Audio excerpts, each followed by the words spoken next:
Hey everybody, welcome back to the Bloomsbury Health Podcast, part 2 of the Beth Gouarin episode. I hope anybody gets anything out of this. I hope they enjoy it, and I hope anybody can share it with somebody that it might help out. Also, just wanted to give a shout out to Jake's book, A Walk from the Wild Edge. It's a great read, and if anyone's going through any mental health problems or just wants an inspirational story, check it out. It's also on Spotify. And everybody enjoy the episode, and you'll see me at the end. So you get on the flight and you get home. Did you feel at all? I mean, I know what it's like to go home after after being traveling, and I'm going home, get all these creature comforts and stuff. Did you get to enjoy any of that feeling, or were you just was it all still part of the ordeal? When we were in New Zealand, Josh told my friend here, he's like my best friend, what had happened, and we said we were really sorry, but we are going to come back to live in Brighton. Can you find us a flat? We'll be back in 2 or 3 days, and I can say his name, right? Yeah. Johnny being Johnny. Yeah. He went to his pal who's an estate agent, luckily, and found this place. So this has been our home since, and I love it. Why did you decide to come to Brighton and not stay? Honestly, I think they've got an NHS in New Zealand, so we're also part of that. But if we get diagnosed, they won't treat you if you've been diagnosed, but in an emergency I was under their NHS, right, which was great. But to get treatment, they said you need to be in England. Mm-hmm. In Guernsey, I think you get transferred here, so for treatment anyway, to Southampton. So for us it was right, well, we'll go here, we're close to the hospital. I can fly home in 40 minutes the flights are, so it's not not too bad. I think we just got back here, came up the stairs, put a mattress on the floor, and that was our journey in Brighton. So how did you feel? Did you feel like the surgery had done the job, and that now you had to wait, or what was? I thought that, they said, you're going to have to get chemo and stuff. I don't have the best memory, but to be fair, someone had just been poking around in my brain. Yeah. So. yeah. But yeah, when we were back here, I think it was we got on the chemo and radiotherapy pretty swiftly. But I remember I didn't like the woman who we first met with. That was in Haywards Heath. Why? What was her problem? Just not her problem, but her attitude. It was very you've got to remember the person you're telling this news to is a real person. And I found her quite unemotive and almost quite brash about things. I remember one of the first meetings, and I asked how long do I have? It's brain cancer. It's one of the most deadly diseases, and she said 2 years, and I felt lucky that it was 2 years. I was glad it wasn't in months. Wow. Yeah, nuts. I felt optimistic. So what? So you must have felt because of everything that had happened and the surgery and the fact that you come home and stuff, that there must have been a part of you that was well, the next part of this is me dying. Yeah. Whoa. And we're just looking at. And when she said 2 years, you I was relieved. I thought you read about it killing people in months. Yeah. So 2 years, great. Fuck it, I've got 2 years. God. Nuts, right? Yeah, that reaction is pretty. I don't want to use the word inspiring, but that's what it feels like a little bit. The amount of people who would hear 2 years and find that to be absolutely devastating news, and you were Honestly, sweet, what can I do in 2 years? Well, I think when you're actually in the situation, your instincts kick in, and I think my brain was just well, no, we're not going to think about the bad shit, like we're going to think about the good shit. Like, so presumably that's partly why you wanted to move back to Brighton as well, just to like enjoy. I don't even know, because I wasn't thinking like, oh, I'm just going to go out and like get drunk with everyone. No, like, I know, but just like live a fulfilling. Yeah, I guess so. Like, and did you know, I guess it was more like, okay, so in a month I'm not going to be in like a ward in a hospital. I've got 2 years. Yeah. So like me and Josh, you know, like I think you just got to go in. Yeah, okay, so I'd say like getting chemo and radiotherapy was difficult, especially knowing what they promise you. But doing that, we found like an advert for a trial. It was literally stuck to like a chalkboard kind of, or corkboard, sorry.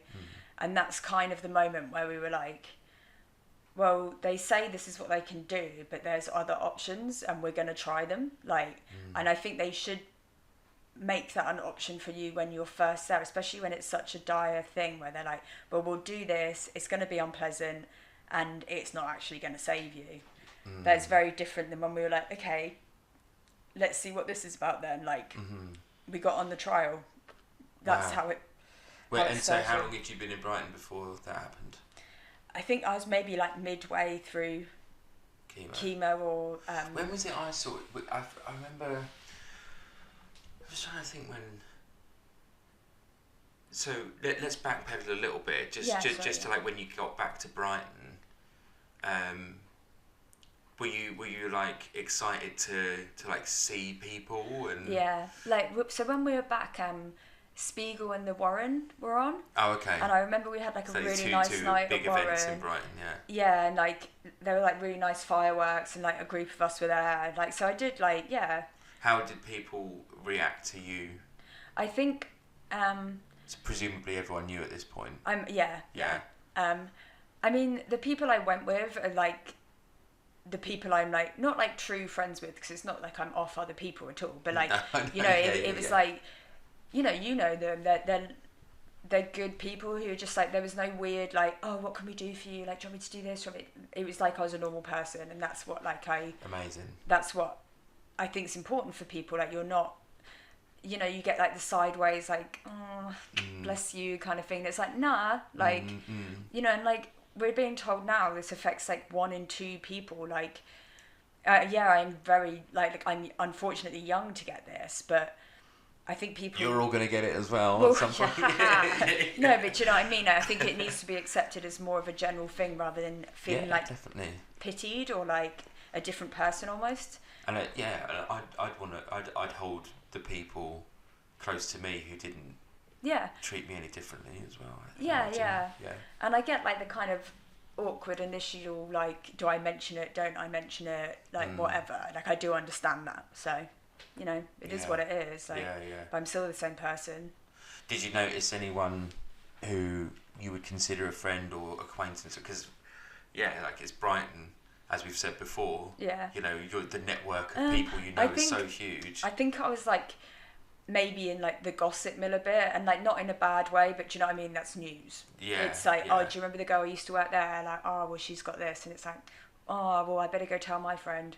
Do you know what I mean? It's not, and like I obviously don't see it as gossip, but I understand that is. Yeah. Did you feel alright about gossip, or did you find it annoying, or did it make you anxious? Maybe anxious, and a bit like how people didn't really reach out to me. But I also think it's from an objective point of view, you'd be like, well, I don't really know what to say. Like, maybe she doesn't want me to mention it. Maybe she does want to see me. Do you know what I mean? And then it's almost like the human way is like, okay, well, maybe if I just leave it, and then I'm not going to like bother her, or you know, I hope that's what it was. I bet it was. I bet it was, because you know good people. That's the thing. So and shit happens, and it happened. So I'm not going to cry every day about it. It's there. Do you ever think like you being that way has contributed to a positive attitude? I think makes a big difference. Like it sounds really stupid, maybe I don't to think other that sounds people, stupid at all, man. But to me, like it's, you know, if you wake up and just feel sad and miserable. I don't think your body even would have the drive to try and fight it. Because there's an element of that would suggest like giving up. Yeah. Or something. That's how, because I was, just to make it all about me for a second. No. I was sort of thinking like how would I think I'd probably, I hate to say it, I think I'd probably end up feeling a lot more sorry for myself than it sounds like you did, and I don't think that would have been a very good thing. But I think when reality hits, maybe it's different. Like I can't say I'd thought about it happening before, but when you're actually in that situation, it's almost like, you know, it's like you follow your instincts, right? So you know, if someone tries to burgle your house or whatever, and you're in there, like, you follow your instincts. It's not a decision I made. I remember when I came out of surgery, and I actually felt like myself again in my head, like before Cambodia, before Vietnam, everything. I felt back in my head. And I remember Josh saying, like, one of the first things, like, we had a conversation about, and I was like, so how are we going to do this then? Like, how are we going to beat this? And he was like, I'd never seen that side of you before, and like I had some hope. And because like having the tumour like dulled me, I felt like, anyway. But that's strange, because presumably you said you met Josh around the time that you started to feel like you had this personality thing. So in a way, after you had your surgery, he was meeting the real you. I guess afresh. I guess so. Maybe just more like more spunk, I guess. Is that the right word? I don't know. I mean, it's more character, I'd say. More character than I did before. Yeah, that must be pretty strange. But again, like the lifestyle out there, like you'd wake up and have an Irish coffee, you know, So maybe it was, you know, no one really got a clear view of people. I don't know. Yeah, maybe. But I just. Yeah, I find it quite interesting that, because, you know, 2 years they said they gave you. Yeah. And what we're talking, when were you diagnosed? 2018? Maybe. Honestly, it's so weird. Like, it's nearly been 5 years. Yeah. And it's flown by. But I think part of that's like, I'm not blaming COVID. Yeah. But like a lot of it was because we were a lot of it was spent in this flat in quarantine, like so after when we get back to like the treatment side of things, like we ended up having treatment abroad, so like 2 weeks or 10 days or whatever of every month we were spending like locked in here alone, like, so do you know what I mean? It's not like we could go out and see people and stuff, so it feels like almost like half of that was fruitless time. You know what I mean? I couldn't go and like see you guys and stuff. That's crazy. Yeah. So you're back. Mm-hmm. So I was doing the radiotherapy and chemo. And we saw this. Again, I don't think you can really call it an advert, but about a trial they were doing of immunotherapy. So it's like just an alternative way. So you can think of chemo and radiation as killing the cancer, whereas immunotherapy you can think of as like stopping it happening, so you're curing the cause rather than attacking the problem, right? If that makes sense. So that's the first one I did. So when that happened, because he is a private clinician, I started to go to his hospital in London. In Watford to start with for the trial. And then when the trial was done, I was moved to UCLH in London. Right. So we're not based in Brighton for treatment anymore, but he's like an incredible doctor, so I'm very happy to like be on his side with things. But I'll always remember our meeting about trying to get on the trial. So I think it was within 1 day, I would have been out of application times, because you need like all these conditions and stuff. So like has been diagnosed within the past like 2 months or whatever it was. And I remember that I would have been in UCLH getting the treatment, but because I was a day out, they could just get me in at this Mount Vernon clinic, which is outside of London. Right. And the first meeting, it's a lucky draw. So I think it was 2/3 of people get the treatment, the others are controlled treatment. Right. And I remember asking the doctor, so I was like, so if I don't get on the treatment, like, can I just quit? And he was like not happy with me saying that, because obviously you need like the alternative, and we got a bit heated, and I remember the nurse in there was like, whoa guys, let's just see what the drawer says before we like fall out with each other, kind of thing. So I was like, well, I'm not going to give you like 2 years just to see how badly I do because you don't give me your treatment or whatever, do you know what I mean, in my head. So I was like, no, but luckily I got on the trial. So where was that? That was so it's he's based at UCLH, but the trial I went to was at Mount Vernon, and that's purely because of the timing. And I'm so glad we obviously got in contact with him, because like a day later I wouldn't have been able to do it, like literally a day. Wow. Yeah, and that's why I wasn't at UCLH, so like they can still like do you in the system kind of thing, but UCLH can't. Right. So yeah, I started doing that. So what is that? What did that look like? So I was getting an infusion, so I'd go up there for maybe like an hour or two, and it's just putting the immunotherapy in you, I guess.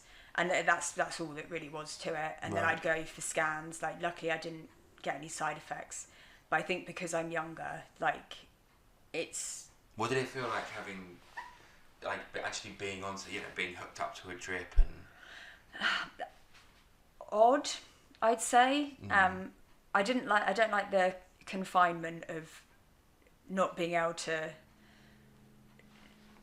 like almost use your arm. Like, for me, it made it like you can't move for like an hour or whatever, because I'm like, I don't know, it sounds stupid, but I think what it was, because I was so, like, I'm talking like drastically younger, like everyone else in there was like probably retired and whatever kind of thing.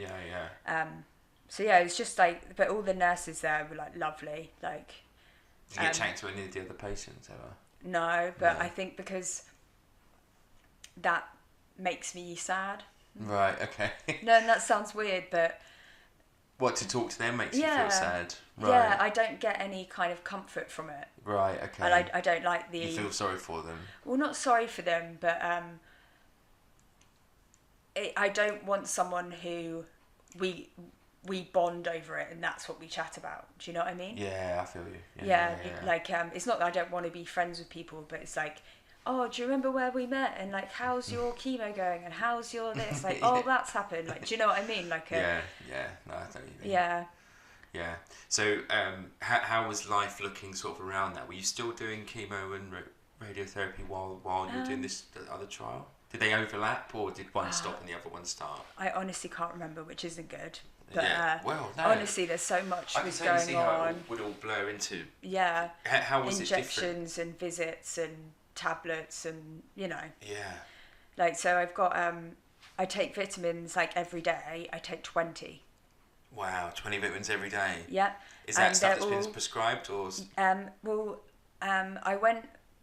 So after the immunotherapy, I did go to a clinic in Germany that did like it's like I was there for a month, and they just kind of bombard you with alternative treatment, and that's where they did like the diagnosis and was like, take these vitamins, but it's stuff like I hadn't even heard of, like PQQ and quercetin, ashwagandha. Do you know what I mean? Like, things I'd never heard of. Lineup. Yeah, it's nuts, isn't it? So like, that's just like things I've just put in like my everyday routine. Like, even little things like that help, like not having sugar. I think that's such like a awful thing when I think about it, because it is so bad, and I'm not like preaching to people. How long since you've not had any sugar? When was the last time you had sugar? Well, so like I've got like a dark chocolate advent calendar with like, do you know what I mean?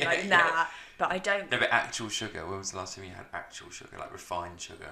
Oh, I don't even really know. Like, I've had a few, like, say like Josh will get an ice cream and I'll be like, oh, can I just have like one little bite? Like that kind of thing. But I haven't like sat down and been like, oh, like a chocolate bar. Like, oh, wow. Yeah. No, fair. But like, I think even when I have tried bits, he's like, oh, like, do you want some more? Like, one's not going to hurt. And I'm like, I actually didn't really like it. Yeah, really? Yeah, Sugar. But I think because your body's like trained, it's like an addiction almost. Yeah, man. Everyone's addicted to sugar in the West. Yeah, like I don't actually like miss for you it. to get out of like sugar is like to get like getting off some kind of really serious substance. But I think just because here. I was like, not you have to, but like I was really into it and I was like, okay, I've got to stop. Did you hear that cutting out sugar would help? I'd actually read about it. Not so. I remember when I was it? I can't remember if it was like the chemo bit or the immunotherapy bit, and I asked if I could speak to a nutritionist so I could, I don't know, get guidance because I'd lost a lot of weight. Yeah. From the chemo and stuff. And like I swear it was like ridiculous. She was like, well, if you need to gain some weight, I'd suggest like some chocolate, biscuits, you know, anything that's like really like fatty and stuff. That is like the top of the no list. Wow. It was awful. And this is in hospital. The cancer no list? Yeah. This is in hospital. What? Yeah, and we were only in there for about 5 minutes and I got called into like whatever was next kind of thing. But like, you know when you're just sitting there and you're like, yeah. What? Like insane. Yeah, like that's they should crazy. Like so bad. Like, and I remember as well, when I'd go in for it was up in like I can't remember what this one was for, but whenever I go up it was like a regular thing. And it coincided with this other couple who would go up there for like the same thing. And they were chatting to, the lady was chatting to Josh and she was like, after this though, I go and buy us a box of donuts and then we like treat ourselves. And like Josh was like, you know, like that's actually like so bad because you're treating yourself with like 4 donuts, which is like, and again, I'm not trying to be like prissy about this. It's like general advice, like kind of thing, but like not your friend. Yeah. Not your friend, I'm afraid. No. Yeah, I know. That's sorry. What a bummer to put on everyone. Yeah. Oh, I really love donuts. So you sort of making all these changes to like your general lifestyle, try and be healthier. Yeah. Is there anything you were sort of eating that was just fucking rank, but you did it anyway? Oh, Chinese medicine. Yeah. Ugh. Like I literally like stand by the sink in case I like throw it up. Really? What was it? It tasted like dirt. And I'm not like, I think it's a general known thing that it's like smells. What was it supposed to do? Oh, because it's I mean it's not, again, I'm sure Chinese medicine definitely has its grounding. I'm not against that like at all. But it's like just natural herbs that should help, and there's nothing wrong with that. I was just a pussy. Yeah. And like it made me feel really ill. But again, like definitely something you should look into. I think there's like, I think this sounds lame, but like I think nature finds a way, or like has a way. You know, like you get stung by stinging nettles, and there's they grows next to them, stuff you rub on it to get rid of the... Yeah, dock leaves. It literally grows next to them. Yeah. Do you know what I mean? I think things do have like a purpose. Like garlic is like so good for you. Yeah. Like veg is actually really good for you. I know maybe it doesn't taste the best, but like it's got all these great things that... Just chuck a load of garlic in. I have garlic in everything, and I'm like so sorry for Josh, but like that's meant to be amazing. Yeah, garlic's so good. And it tastes good. Yeah. Like, okay, so yeah, you're trying to like, what about? I mean, did you ever feel? So you're doing all these things that are going to like improve your health, like eating. Really, like alongside all this therapy. Yeah. How were you in yourself this whole time? Like, did you ever feel? I mean, especially during COVID when there's just nothing happening. By COVID, I felt a lot stronger. Like I wasn't chemoing. Like I could like function. Do you know what I mean? So, yeah, like definitely better. I think my low point was when I was first doing chemo and stuff, and like was locked in here, not because of COVID, but because of my own boundaries. Like, I remember the first time I went, there's like a shop just up my road, just a little like co-op. And I remember the first time I went up there by myself, and it's actually quite a big deal. And you think that sounds silly. No, not at all. But like I don't know if it was like purely the physical side or also maybe the mental side, because I was aware of how poorly I looked. But were you conscious about how you looked? I think so, yeah, because I think you'd look at me and I mean, we live in Brighton. I either look like a druggie or someone who's really sick. Oh, yeah, Like, yeah. do you know what I mean? Like, really, like, gaunt and pale. And I think, and it's not like you have to feel like super great every time you go out, but you don't want to feel like low. And it's not like and I guess I didn't want to be looked at with pity either. Like, 'cause again, it's like, I'm not a pitiful I'm not a pitiful person, like, and I felt like it really like looked like I was like this, I don't know, that's weird. No. I'd be so self-conscious of looking you don't want poorly and Did you ever feel like you didn't want to be judged by people, or? Yeah, and it's not judged, but it's more the reaction. Like, I don't like the pity looks. That sounds really, really dumb, but it's like, I'm not feeling sorry for myself, so why are you? Like, you don't know me, like, I don't know, this sounds a bit mad, but... No, I don't know. No, it doesn't at all. Like... It's more the conception of... What about when you sort of looked at yourself, though? Like, you know, in the mirror, had you noticed a change in how you looked? I think maybe with the weight things, it's more gradual. Yeah. I noticed it less, but when my hair fell out, that was probably like a low point. Yeah. Because it was like, I was in the shower, like, washing my hair, and you know, when it's like I get clumps, like, not clumps out, but like hair falls out when you wash your hair, it's a thing. And I remember like going like that and just being like, oh my God, and like, and it just was like just coming out, and I like, once I'd like done it and I stepped out and I was like, Josh, and like, come here kind of thing, and just showed him, and there was just like hair like everywhere. And like that was really upsetting, because I looked in the mirror and I looked different. And so that was tough, but I think maybe like 2 days later I went to a hairdresser and just said like, so I had to shave from this bit, so the tumour's this side, but I shaved from this bit because it had fallen out, I think, where the radiotherapy the beams had been, so like literally all of this bit, it was like a weird like monk look, where I had like a little bit of hair here, and then like nothing. So I was like, sort of like how do we get around this? So that's like literally the reverse of what happens if like male pattern baldness. Do you know what I mean? Like they lose it from here and here, and here stays, and you have like the complete reverse. Yeah.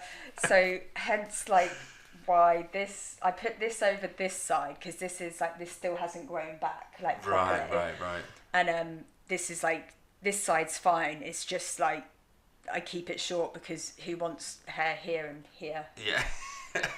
Like, what are we gonna do about that? Not a lot. So like you I guess like you being in the shower and your hair like just shedding. Yeah. That was probably one of the moments it really hit my soul almost. Yeah. Where like you actually, it's not about how I was feeling. It was like, oh hey everyone, just in case you didn't know. Already. Like, and I know Typically, again. Yeah. Here's it a cherry shouldn't on matter, top. but yeah, exactly. It's like, but hey ho. Yeah, but that's so like you to just like go, okay. Well, like, that's the thing. Go to a hairdresser, like, just give me something that's gonna like look vaguely like I mean it. Yeah. This is just like what people do in Brighton now, huh? Yeah. Yeah, you've seen Beth. She's got this great new haircut. It's quite strange, but it made me feel a lot better though. Did it? Yeah, it made me feel like I looked less like I was sick almost. Yeah. You know, it wasn't like wisps of hair here. It was like gone, done, fine. Yeah.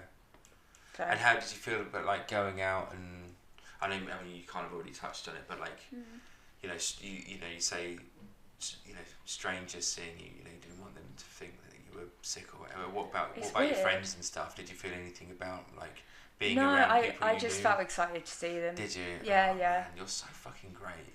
Well, like I don't mean to condescend you when I say that, but I just think like every like question I ask, it's like. I think like you've got to, when you're in this situation, you do have a choice to decide if you get on with it or you'll feel down on yourself. Yeah, to a certain extent, I guess. But I feel like in order to choose the lane to get on with it, you have to be built of a certain stuff. But I think it's like, you know, I think from the minute we saw that there was a trial on offer to do it, it's like, well, yeah, why not? And then from there, like, other things came up that we could do, and we went after them too. And I think that's like part of the reason I'm here. Like, yeah, man, sure. At the moment, we've been going to Germany for like, I think you wouldn't call it a trial, but it's private care, and it's still under like testing and stuff. But we did that. I mean, that's nothing anyone in the NHS would recommend. That was recommended to me through a lady I met at a different clinic we ended up visiting, because why not? Do you know what I mean? It's like, what do they do over there then in Germany? What's the procedure? So it's another form of immunotherapy.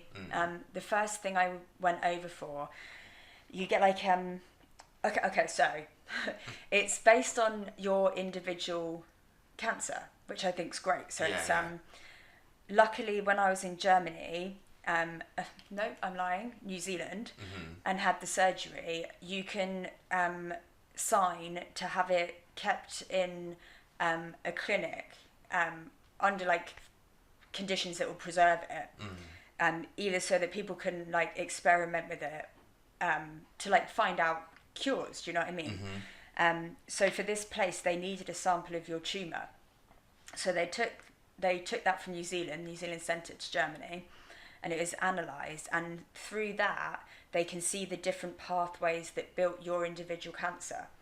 So just because I have glioblastoma, another patient with that isn't going to be built of the same structure.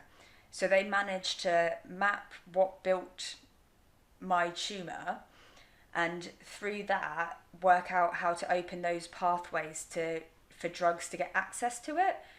Wow. It sounds so nuts. Like, I can't really get my head around it. Yeah, it does. It sounds really futuristic. Yeah, but it kind of is. So it's like it knows what you need in your specific cancer to treat it. So like with chemo, it just kills everything. This targets what it needs to.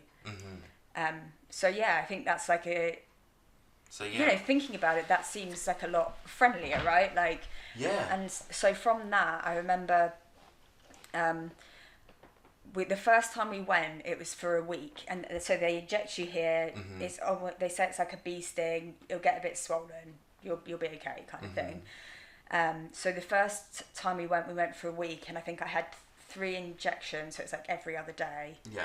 Then had the weekend off, then a big one on the Monday, then we went. And I think it was when I was there, so we would send every scan and everything to them as well. And the first review, and they were like, so from when you had it removed, so with brain cancer, they always have to leave a little bit in, because it's linked through your brain. So if you want to get that last bit out, it could affect my ability to speak. It could affect my ability to walk. So we've been told, like, throughout the chemo and everything, they're like, it's stable. That's really great news. We sent them all our old scans and stuff when I first signed up, and they were like, it's actually shrunk by like 65%. And they hadn't told us in England. And it was like the most like ecstatic moment. Like, we'd rented like this little hut, and we were reading through it, and I saw this, and I think me and Josh just like cried, but like in happiness, and we were just like, fuck yeah, like, yes, like, it's fucking shrunk, like, fuck you, like, do you know what I mean? It's like, we literally, like, whenever we get good news, we just like embrace it, I guess is the right word. But like, that definitely was our first, like, okay, there's things that work, and we're gonna find them, and we're gonna do them. Oh like, my God, there's got to be, you know, like, I think that's like a really great treatment I got. Like, the lady who runs it is incredible. That's Dr. Saskia Biscup. She's amazing. Like, yeah, just hey Josh. But yeah, honestly, like, so again, like, just, I think, look outside like the restrictions you're given, for sure. 100%. That's amazing advice. And so, how much do you put? I mean, it's probably a really difficult question to answer, but like, do you feel like, I mean, you've had so many things thrown at you from so many different people. Do you think it's an amalgamation of all of those things thrown together, or do you think there was one or two specific things that you responded best to? I honestly think an amalgamation, and I think in different cancers it might just be that one thing, and that's so great. It's like I'm fortunate that it's a more tricky situation, but I genuinely think from changing my diet to getting injected in my belly every month, like everything like contributes definitely. And so what is radiotherapy? What do they do there? So that's when you go into the machine and they focus like beams on your specific tumour. Right. And they just blast you for like 20 minutes, and I think it's just meant to kind of literally like attack the area, but you've got to think as well, there's a lot of area around that which isn't infected, which is probably going to get some effect. Like chemo, I think that's what made me look poorly, because that affects your whole body, but it's kind of a similar thing with radiation. Right. Well, we got some good news on my last trip actually to Germany. So after doing the vaccine, so it's for 2 years the run. What's it? The treatment lasts 2 years. Yeah. But on one of mine, I got an allergic reaction, and it's because your body adapts to treatments and things, I guess, and what's in you. So I started doing Keytruda there, which is another form of immunotherapy, and that's been going well. And that's just sitting with like an IV for like an hour, and again, like I'm all good on it, like no side effects. But again, I'm lucky in that sense. But in terms of how you could picture treatment, it's not. For me, it's fine. It's more flying out there that's like long. Yeah. So since I got good scan results, which is always nice. Yeah. So they've said that I can have a break from the treatment because it's immunotherapy stays in your system. So I've got got some time off Germany visits. Oh my god, amazing. Yeah. So everything's just like real positive right now, and I think that's a really good. Yeah, like ride that wave, like. Yeah, for sure. Yeah, enjoy it. So you have to have regular scans, though, still presumably. The next one I've got is January, so it's every 3 months. But that's fine. Like, just go up to London. Routine. Yeah. And it's just monitoring. So like, I get anxious like the few days before, and then anxious like a few days before the results. But I think that's natural, right? Yeah, definitely. Yeah. A little bit anxious is probably like at least. Yeah. Most people would feel, Didn't you have to have surgery again? Or didn't you have surgery like not so long ago at all? Was it? I think it was the start of last year. Yeah. They said it had regrown a little, but they could get it out with surgery.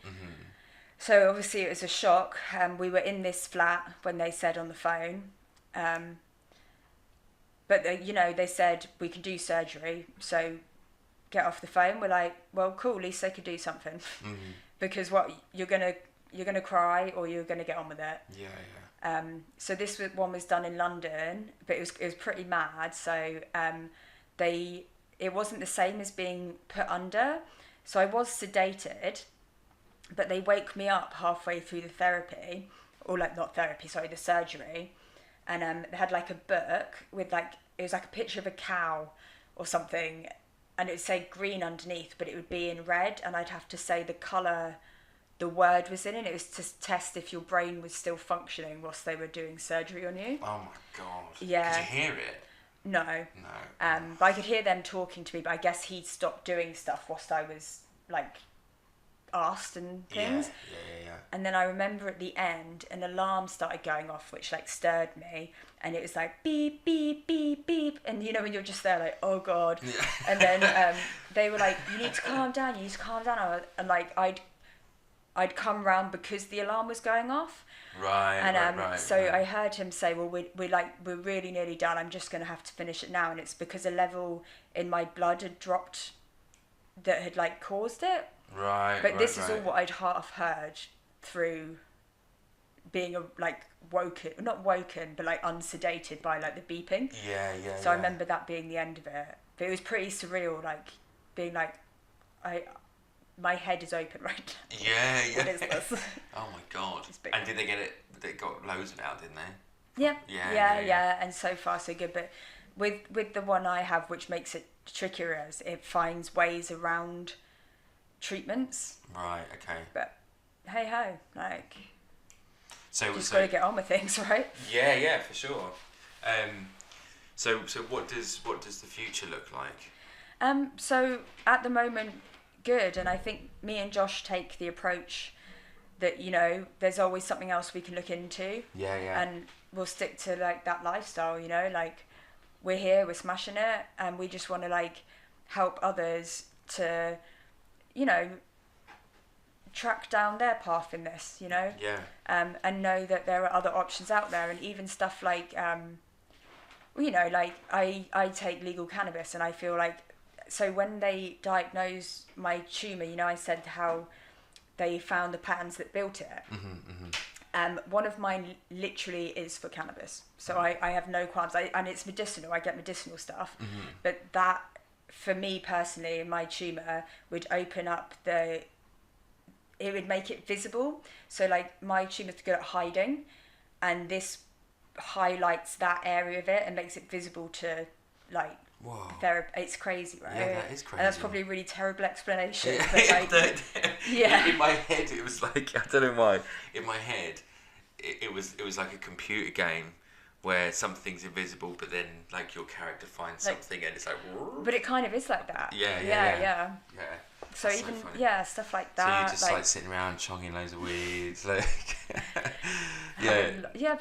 Just things like eat like vitamins, water, everything. Like eat well. Like, and I know it's little things, but even all that helps your immune system. So little things. I mean, like, I you know, have known and know now that you've got cancer, and there was a time where it looked like you did as well, but for quite a long time now, I haven't. I don't think it's not an obvious thing to me, and it's not just how you look. It's how you are, I feel how myself. engaged. You've seen yourself. Man. And it's just. Does it feel? Do you feel different in yourself now, or is it? You know, do you feel healthier, or have you just settled into it? Like, what's the difference?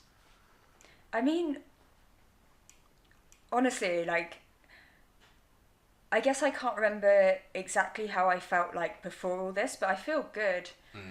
Like, like I could feel like I could really like do anything, and I do have a bit of like a bucket list. Do you know what I mean? But like on my bucket list, I want to go like skydiving and stuff. I'm not.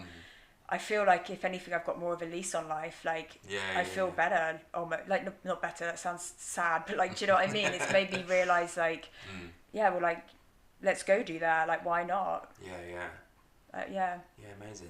Do you want to talk a little bit about what your guys' plan is? What for the future? Yeah. I don't. What have you got to offer people in your position? Well, that's the thing. So I think we've spent so much of our journey trying to find the next step, or being like gifted it by someone we've met. So you know, like where I'm at now, the clinic I'm going to, that was recommended to me by a patient in another German clinic, and if I hadn't gone then and never met her, like, I wouldn't know about this. That's crazy. Yeah, so a huge thank you to Mary Beth if you ever happen to listen to this. But do you know what I mean? It's like it's a real journey, and I think it would be really nice for other patients, not even just of cancer, to find an easier route to things. Do you know what I mean? So you know, you don't have to go to the doctor, go have surgery in the NHS, you know, be diagnosed with whatever and given these set rules. Like, there are so many other options out there.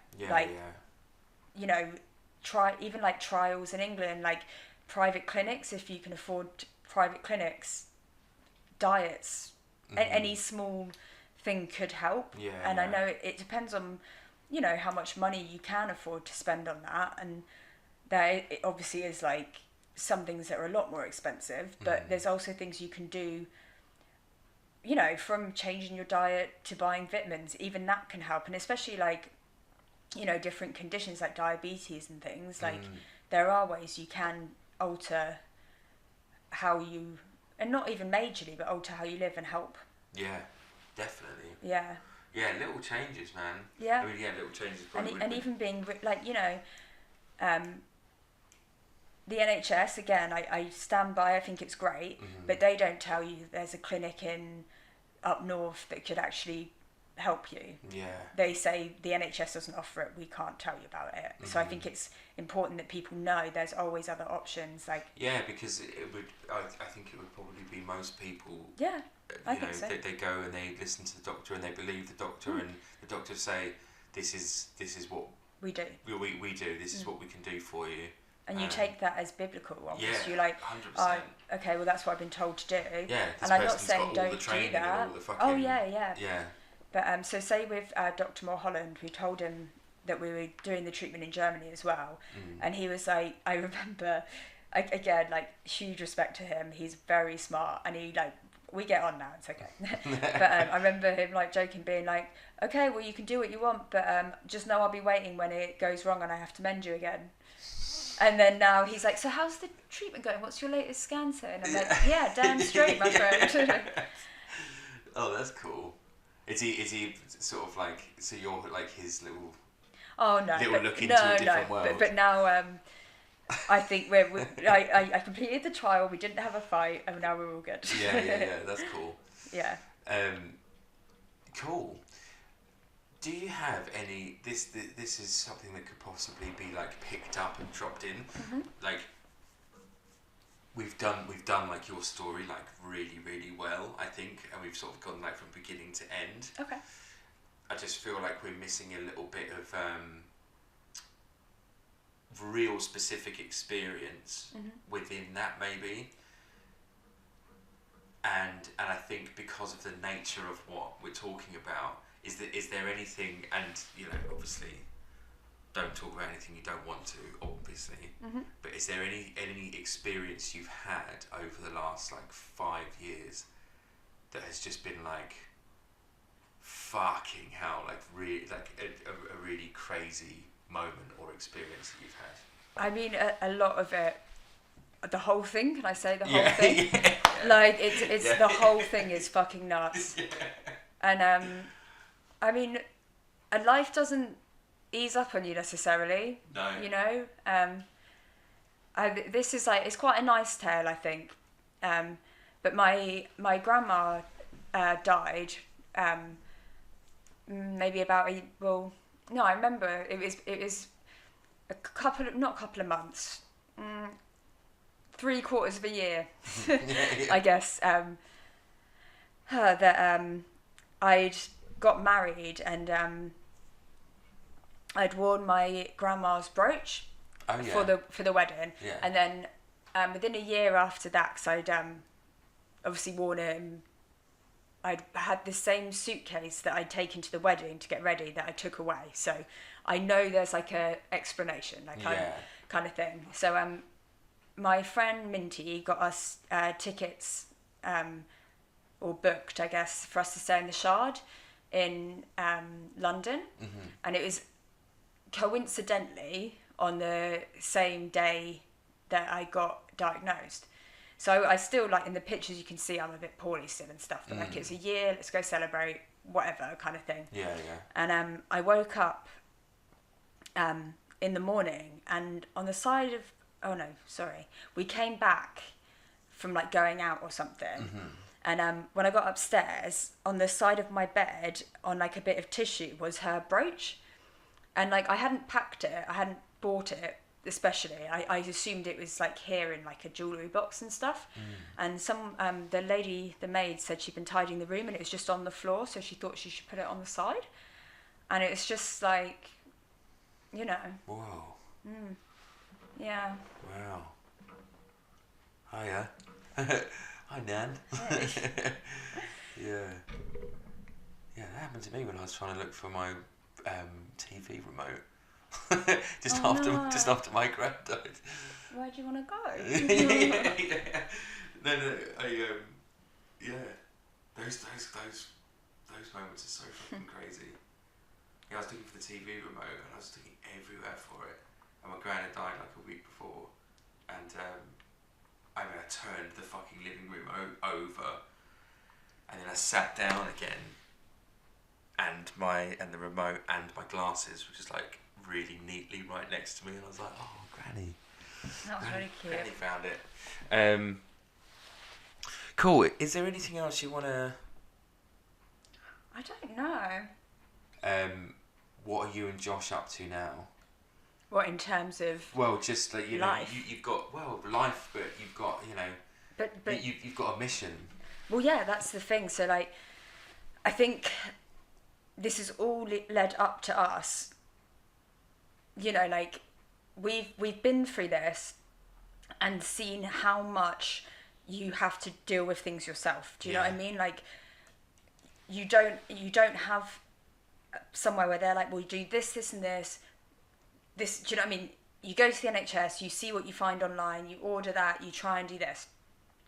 We would spend so long finding out about these places, being told about them, like so many things that we wouldn't be doing if we hadn't have bumped into the right person. Do you know what I mean? We're lucky how this has all worked out for us. Mm-hmm. But for a lot of people, like you said, you follow what the NHS tell you. Yeah. And again, I respect the NHS, I do. But like the cancer treatment, for example, is actually like very it's very poisonous, awful. It's pure bad for you. Mm. And that's how they can help. Whereas there are other options that are like immunotherapies, which can help. And this isn't just about cancer, this is about anything. Cool. So tell me about your idea, like the Bloomsbury Group. What is that? Okay, so, well, from the past, the company, interestingly, is actually a gang of old artists and like philosophers from the 1900s, the early 1900s. Right.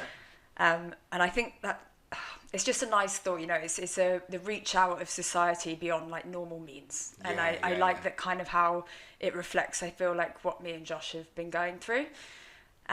So yeah, we're wanting to start a business, just to, I mean, very broadly to help people who are sick. Like, you know, like I said, we found our way through so much research and like, you know, we've got books and books we've read through to try and get to where we are now.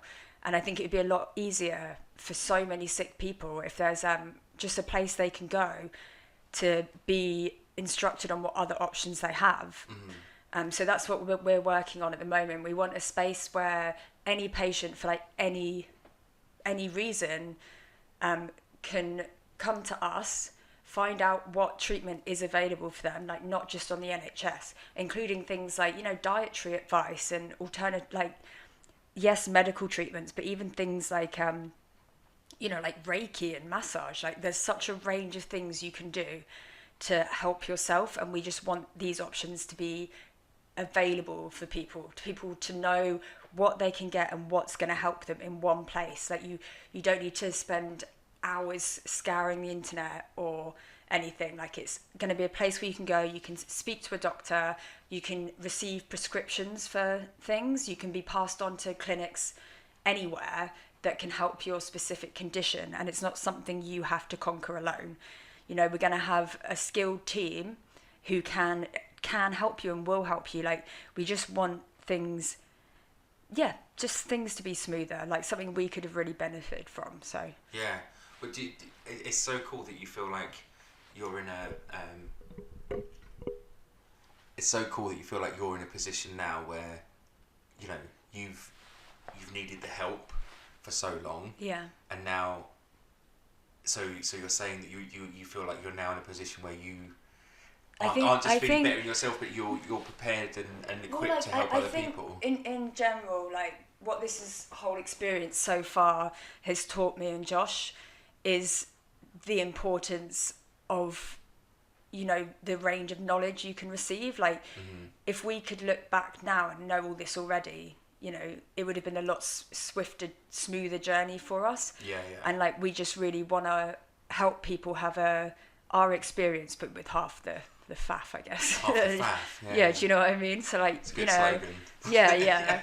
So like, come to our site, speak to a doctor, and they can be like, well, try this. Like, perhaps have this. I'd recommend this vitamin. Here's a prescription for this. Like, it's just a site where those who are done with the NHS can find help, and even fellow sufferers, like just a hub for people to turn to when they're looking for more. Yeah. Really. Sounds really cool. Let's hope so. Yeah. Let's really hope so. Yeah. That's great, man. That's great. That's perfect. All done? Yeah. Oh, Yeah, well, man, thank you great. so much. Hey, I hope everybody enjoyed the episode. Again, if anybody got anything out of it, we've done our job right. Next week, we have another great episode with Dr. Saskia Biscuit, who's the CEO and director of the Seagate Clinic in Germany, which is a private health clinic, which me and Beth have been working with for over the last 6 years. And they do some really revolutionary cancer treatments and also stuff just for general human well-being. Again, that'll be on next week. And we'll let you guys know through our socials. If you guys need any information or anything like that, just check out our social media at Bloomsbury Health or on Facebook at Bloomsbury Health as well. Cheers.